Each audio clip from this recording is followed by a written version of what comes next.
I love AEW, I truly do. Before the usual people go off, I love WWE too, and I find the best wrestling comes to us as fans when the two are both flying. The competition breeds the best creative. So as we do arrive at the 5-year mark for All Elite Wrestling, which is terrifying because it has gone so fast, let us enjoy some of their best moments ever. Number 10, the ending of the first AEW Dynamite. So here is some trivia. AEW was keen for AJ Styles to pop up at the end of the first ever Dynamite. AJ then decided to stay with WWE, but still, All Elite Wrestling went and hit a home run. The whole show was so exciting because it was new when our first match was Cody Rhodes versus Sammy Guevara. Talk about making it clear a new generation had arrived. As soon as Cody won, he made sure to shake Sammy's hand too. He was on the level. Guevara wasn't interested, which was going to tie into our main event of Kenny Omega and the Young Bucks taking on Chris Jericho, Santana, and Ortiz, because once again, freshness had arrived. For not only did Omega get taken out by Jon Moxley, who was on a tear, but Sammy returned and helped the heels when, of all the people, Jake Hager turned up to underline the fact we had a new faction, the Inner Circle. Now, some people will say the former Jack Swagger is not the same as an AJ Styles, but that wasn't the point. AEW in one fell swoop had established that anything could happen. You were going to have to go and watch the show. He also wrecked the trying to help Dustin Rhodes, which helped, and the wild brawl that ended things left fans wanting more. It's perfect, for sure, no one thought this was on the menu. It also kicked off long-term storytelling, which is a big reason some people were done with WWE. Let's just summarize, it was a very fun evening. Number 9, MJF storytelling. When we go back to the stories, it's almost like that's important in wrestling. It was after All Out 2021 where I think MJF really kicked into gear, as he cut a promo that was interrupted by one CM Punk. Max then revealed his fan relationship with CM and ended by asking for a handshake. This wasn't lip service, for once Friedman meant it, he held CM Punk in the highest regard. And he also hated him, but we'll get there. The whole point, though, was that MJF had been a huge Punk fan, which you could find on social media, and the reason he kept going is because he saw a photo of Bryan Danielson and Punk embracing. In many ways, you could say he was inspired. As Punk had walked out on the WWE in 2014, however, Maxwell now wanted revenge, because talking about crapping on somebody's dreams, CM only ever thought about himself. The whole feud then reached another level, and man, it totally ruled. The dog collar match is worth anybody's time, and the only real shame is that we didn't get a round 2, because that was definitely on the cards. I'm sure it will happen again in the future, but either way, if you've never watched AEW and want a program to begin with, choose this one.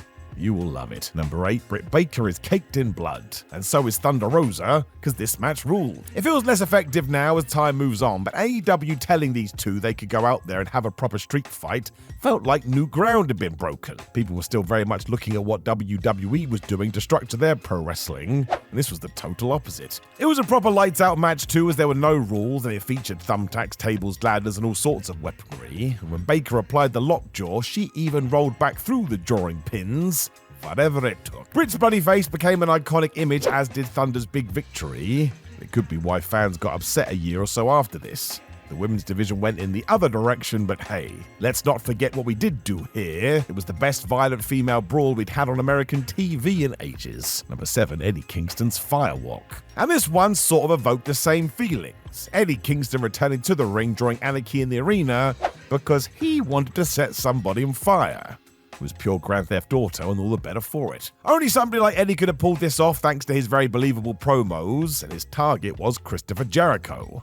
Therefore, he had found some gasoline, and yep, this was gonna happen. The match itself lived up to the name as AEW captured chaos in a bottle, and again, we'd seen so much, maybe Kingston would do this. Look what came afterwards. We did actually see people get set ablaze. That wasn't happening across the way. This really does summarize what Eddie Kingston was all about though, and as ever, I'm not totally sure he knows wrestling is predetermined, and therefore when I do search my feelings, I totally love him. Number 6, Sting's retirement. I mean, you can throw this at number 1 if you want, because forget AEW. I think this is one of the best moments in wrestling history. We can debate the existence of All Elite Wrestling till the cows come home, but for their treatment of legends alone, yeah, thank goodness they exist. The Revolution 2024 show was built around Sting, and it was just perfect. I'm not ashamed to say I had water coming out of my seeing devices. I had watched this guy for years, and here he was going out as the hero he always was meant to be.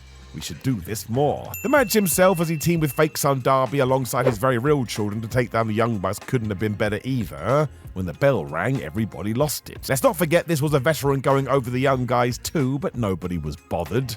AEW read the room. I don't want to be that guy, but imagine WWE had done the same thing with a Kurt Angle. There was genuine concern that Steve Bourne may get his way and lose, but thank goodness that was overruled. Really is one of the best memories you can have. Sting also left feeling bigger than he ever had been, which was incredibly hard to pull off. An all-time moment, and it all happened in AEW. 5, the GOAT wins the big one. So I sat front row for All In 2024, and getting to see this up close and personal was wonderful.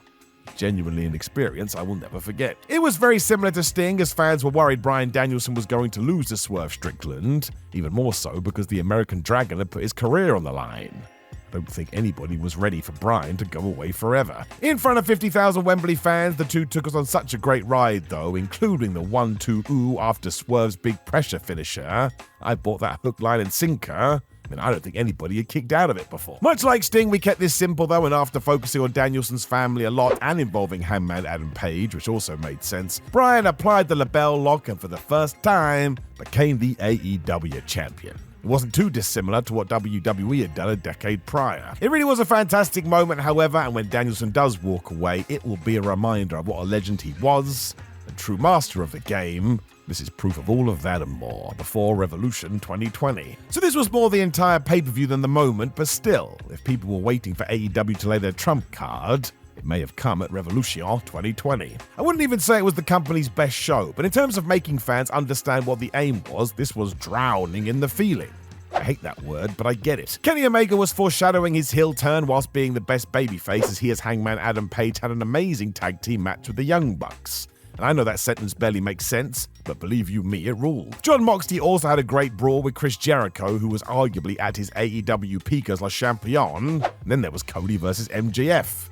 The new neck tattoo almost threatened to derail things, but it was still awesome. Orange Cassidy was also here, proving a very satisfying point as February 2020 sent shockwaves around the industry.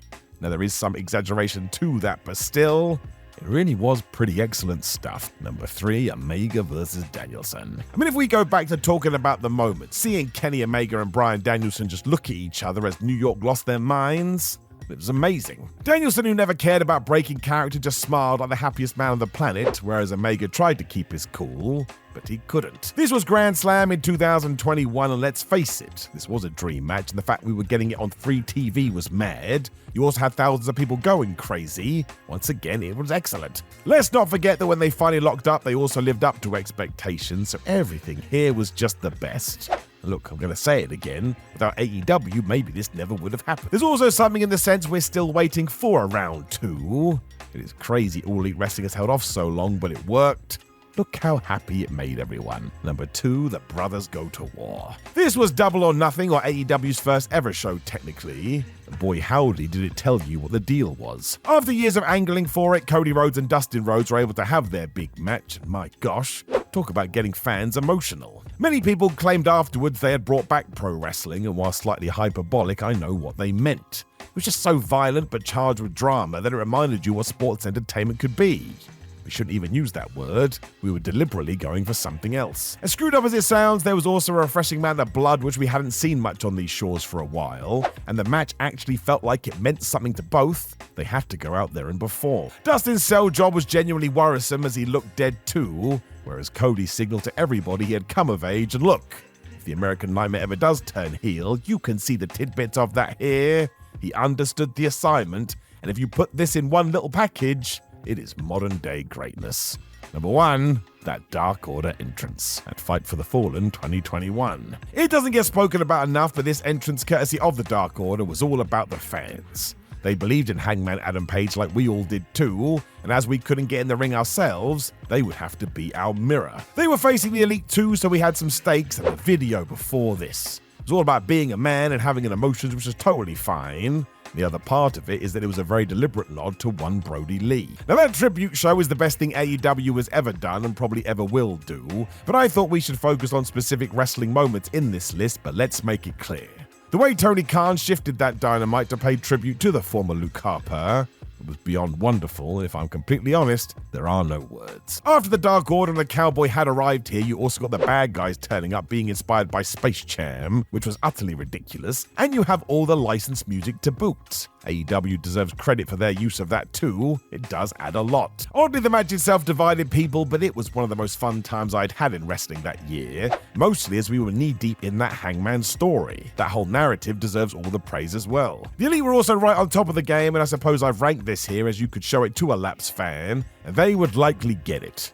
Maybe they'd even be intrigued to watch more. It encapsulated the promotion in more ways than one, and it's good to never forget that. Know of any other AEW moments that deserve to be celebrated? Make sure you let us know in the comments below before you like the video, share the video, and then subscribe. Then please do click the video on the screen to enjoy yourselves some more wrestling entertainment facts and otherwise. You take care, my friends, and I will see you soon.